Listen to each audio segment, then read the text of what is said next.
Hello, everybody, and welcome back to episode 2 of my podcast named Normal Talk featuring Wesley Daniels, aka supoverx.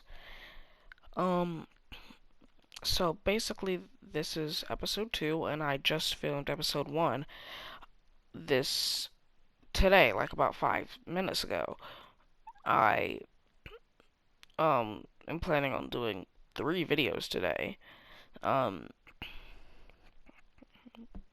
and if I'm planning on doing 3 videos today, and I 2 of them will be on my podcast, and the other one I might do 4. 2 of them are podcast, 2 of them are some games. But this podcast episode is just going to be my journey through writing my story and me and my connection with writing, the history of my story that I'm writing that I did mention in my podcast about gaming, me and the story, and the history of writing and how I got into writing. So I actually love writing. Language and literature is my favorite class in middle school, and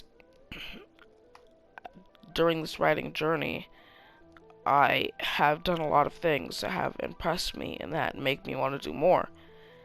So I'm going to start off with 4th grade. 4th grade, my teacher, Miss Anne-Marie, taught us how to write. She taught us all these things, all these very important things about writing and writing skills, basic punctuation, quotations and quotation marks, basic and simple grammar rules, and I was very interested in this. So then she told us to write like a story or a poem. I wrote a story and it was really good. I just had to print it out, but not like into a real book thing.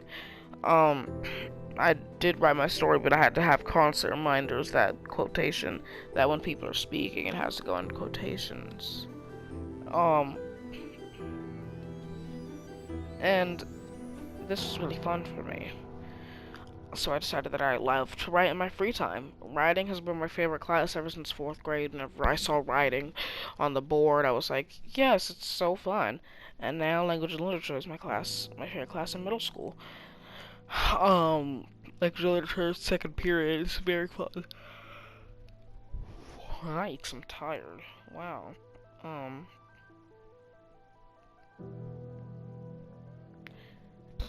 Actually, I decided to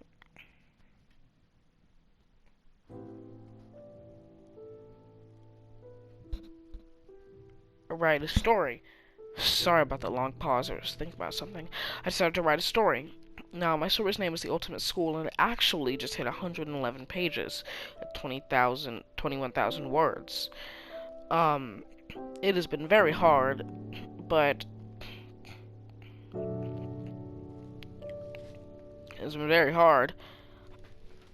I've pushed through all the struggles and things, and I've finally got to doing this story.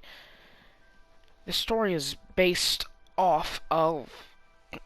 It's not based off of, but I got inspired to do it by a game slash anime slash manga named Danganronpa. It's very fun. I got introduced to it by my siblings.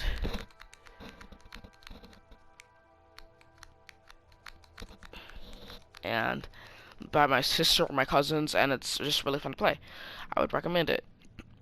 Basically, it is about these children that go to school, that go to this very, very, very good school.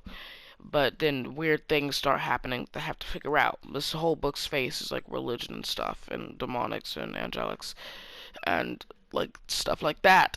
So, this story, they have to figure out what's going on, and they figure out stuff like the apocalypse is coming.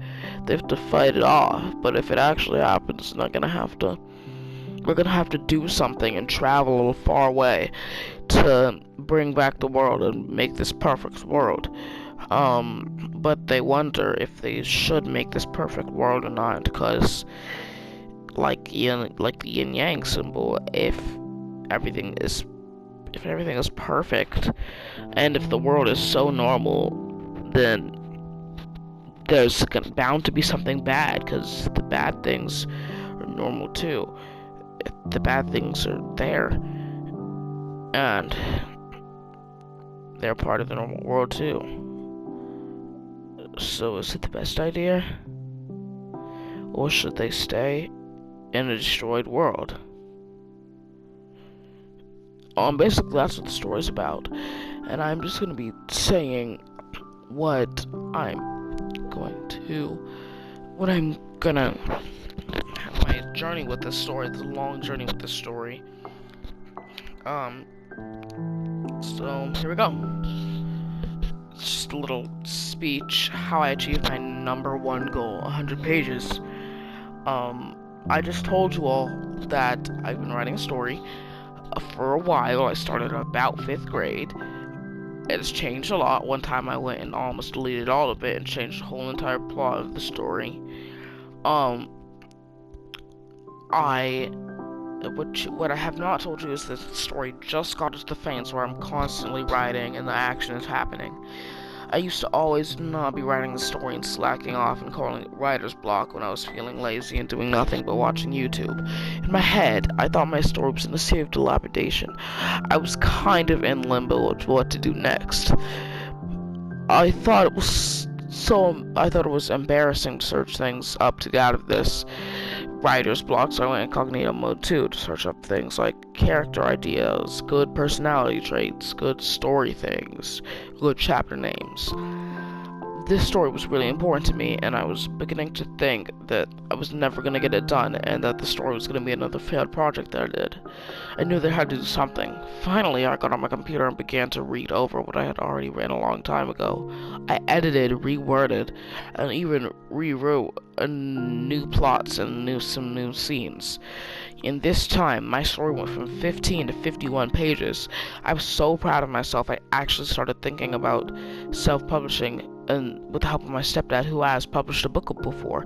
I was so confident that I even made a book cover in Canva.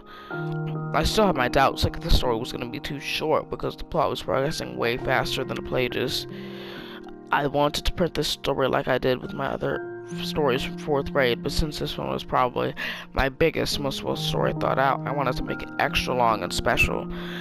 I wanted it to be at least 100 pages.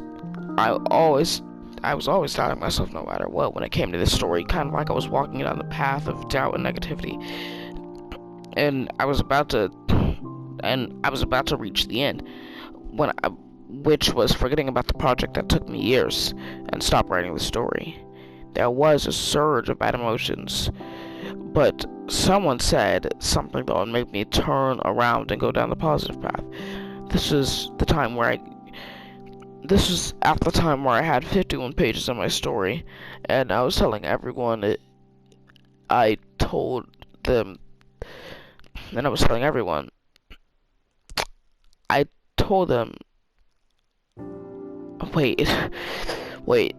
I told my parents in the kitchen, and my stepdad, Mr. Daniel, was very happy. I was like, and he said, wow, that's like 90 pages in a real book for him. This didn't seem like anything special, but I thought that he was right because he published a story before, or a book before. After that sentence, I worked aggressively to write 10 more pages of my story in a day or two, and I never completed. And then I completed my ultimate goal, reach at least 100 pages of my story. I was so happy, like I had never felt so confident in myself before. Whenever I recap the story and think about it now, it makes me want to tear up with joy. I'm still writing this story now, and it's just been a really fun experience for me for the past year, and it makes me never bored. Yeah, I guess this video's over. I'm gonna go post and play a game now. Well, goodbye everyone, and see you in the next episode of gaming or next podcast episode.